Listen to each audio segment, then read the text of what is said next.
A'udzu billahi minasyaitonir rajim. Bismillahirrahmanirrahim. Ya ayyuhalladzina amanu tubu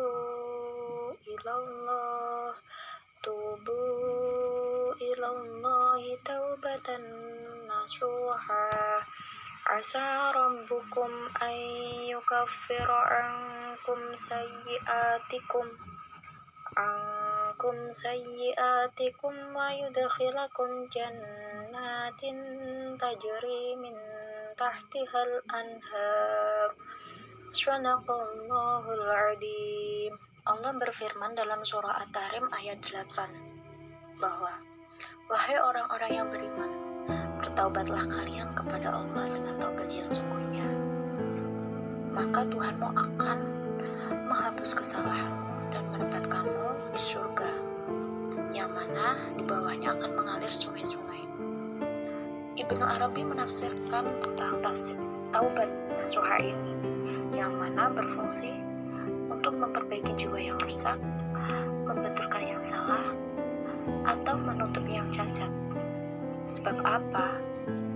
Sebab membetulkan yang salah atau menutup yang cacat itu tidak akan bisa kembali kecuali dengan taubat.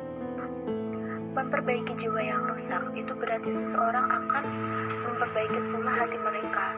Karena apa? Karena hati merupakan elemen yang penting di dalam diri manusia.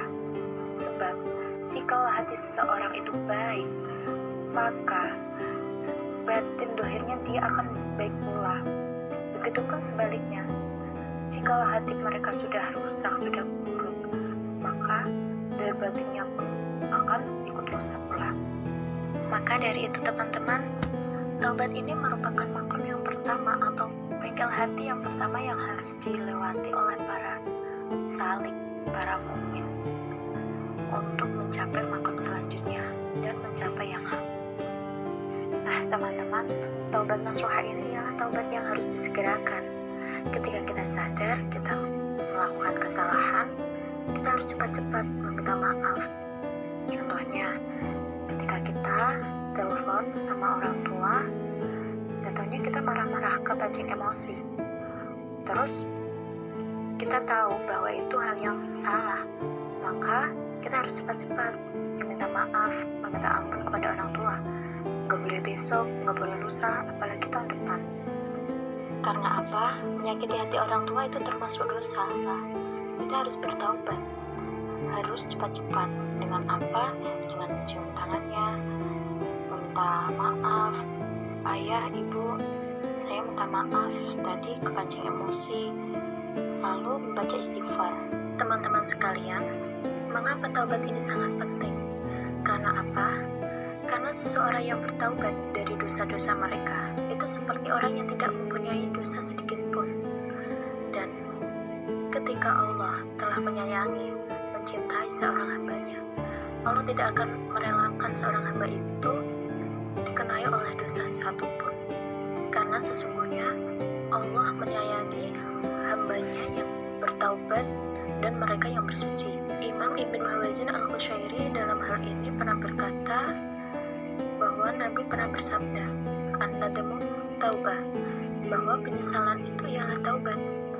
Maka ulama Ahlussunnah berkesimpulan bahwa seseorang yang bertaubat itu harus mempunyai penyesalan dalam dirinya agar tidak melakukan hal-hal yang sesat itu, dan mereka tidak akan melakukan hal yang sesat itu di saat mereka dalam proses pertaubatan. Dan juga mereka harus dapat menetapkan hatinya, memantapkan hatinya agar tidak mengulangi perbuatan sesat tersebut. Teman-teman sekalian, ketika kita sudah merasa bertaubat, istighfar, tetapi dalam diri kita tidak ada rasa penyesalan, itu taubat kita belum sempurna. Maka ketika kita taubat, kita harus menyelingi amal soleh dalam perbuatan keseharian kita dengan menguatkan iman Islam kita, dengan memperbanyak istighfar, menekuni ibadah wajib sunnah kita. Misalnya, kita membaca sayyidul istighfar pada saat setelah sholat. Sayyidul istighfar ini mempunyai keutamaan yang sangat besar sekali. Rasulullah SAW pernah bersabda, barang siapa saja yang mengucapkan sayyidul istighfar pada siang hari dengan yakin, kemudian meninggal dunia sebelum datang waktu sore, niscaya dia termasuk ahli surga.